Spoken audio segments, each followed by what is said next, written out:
Sign language interpretation is Preeti Janet.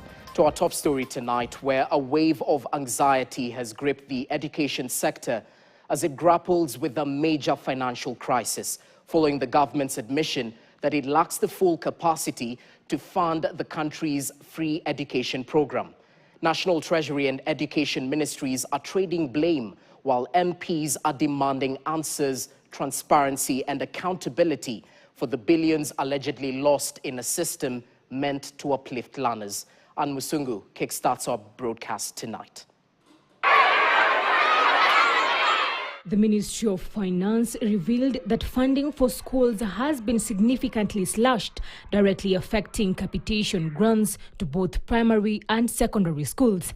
This came to light when Treasury Cabinet Secretary John Mbadi and his education counterpart CSs Ogamba appeared before the National Assembly's Education Committee on Thursday. This comes amid growing complaints from schools over reduced disbursement and persistent delays in receiving funds meant for operations. We don't have the capacity as at now to finance free primary, free secondary. Despite these challenges, the Treasury maintains that disbursements are based on the approved national budget. For now, secondary school students are receiving 16,900 shillings each, a sharp drop from the previous 22,244. The total budget for the year, and you divide by the number of students we have in this country, instead of 22,000, we are funding up to about 16,900 shillings. However, members of parliament harshly criticized the Ministry of Education for failing to fully disburse the allocated education funds, despite receiving substantial amounts from the National Treasury. Your brother takes to schools 10,000.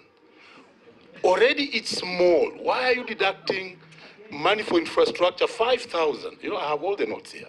Why are you deducting another 1,750? So that even from the 16, what is going to school is 10. I would like to go and have that question addressed specifically so that we have clear figures on the last maybe 3 years. This is the amount that was received, this is the amount that went to the schools, and this is the amount that was retained and for what it was retained. Serious concerns have also been raised over the existence of ghost schools that continue to receive public funding, raising questions on how such fraud persists under government's watch.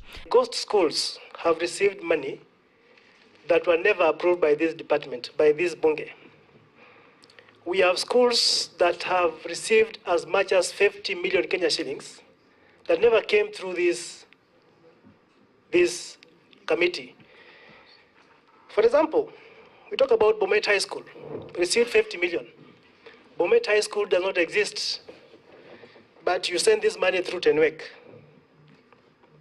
I wish to know, how did you give Bomet High School 50 million when we have other schools that could have received that funding?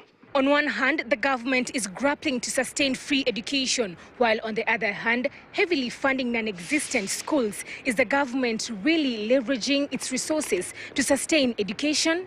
Anne Musungu, KTN, Nairobi. Moving on, the independent investigation